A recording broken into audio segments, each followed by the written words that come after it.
નમસ્કાર દર્શક મિત્રો, તમે જોઈ રહ્યા છો જન્મભૂમિ ન્યૂઝ અને હું છું જગદીશ વૈષ્ણવ।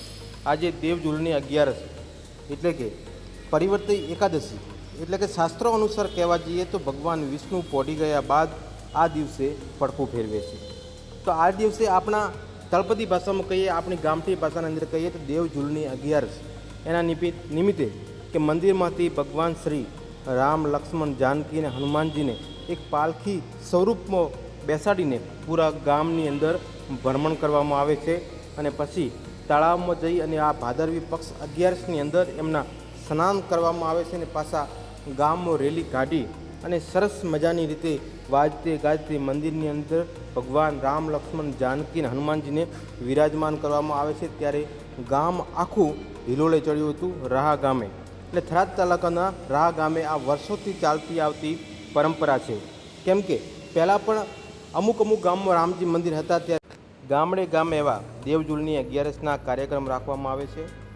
તો આપણા રાહ મુકામે પણ રાત્રિ એક શામ ઠાકરજી એટલે કે ભગવાન શ્રી રામના નામ ઉપર પણ એક ભજન સંખ્યાનું આયોજન કરવામાં આવ્યું હતું। તેના અંદર રમેશભાઈ પ્રજાપતિ, ટીનાબેન ચૌહાણ, ડાન્સર એવા કિશનભાઈ પ્રજાપતિ અને ગામના જ એવા બાળ કલાકાર એવા નરેશભાઈ પટેલ દ્વારા પણ સુંદર અને સરસ મજાની ભજનની પ્રસ્તુતિ કરવામાં આવી હતી।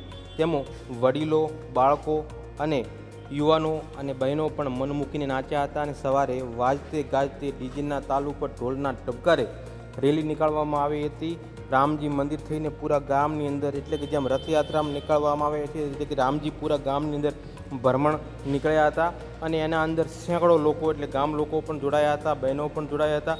ખરેખર આવા કાર્યક્રમો આપણા ગામની અંદર અને આમ વાત કરવામાં આવે તો રામજી મંદિરનો ઇતિહાસની જાણકારી મુજબ કે આશરે 250થી 300 વર્ષ એટલે કે અંગ્રેજોના જમાનાથી આ મંદિર જૂનામાં જૂનું કહી શકાય એટલે કે ગામની અંદર મંદિર છે।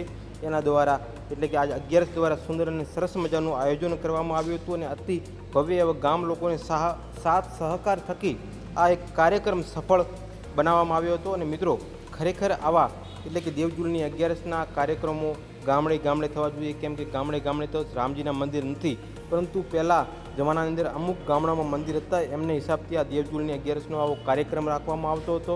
તો આ ખરેખર સુંદર અને ભવ્ય કાર્યક્રમ રાખવામાં આવ્યું હતું। બ્યુરો રિપોર્ટ, જન્મભૂમિ ન્યૂઝ, બનાસકાંઠા।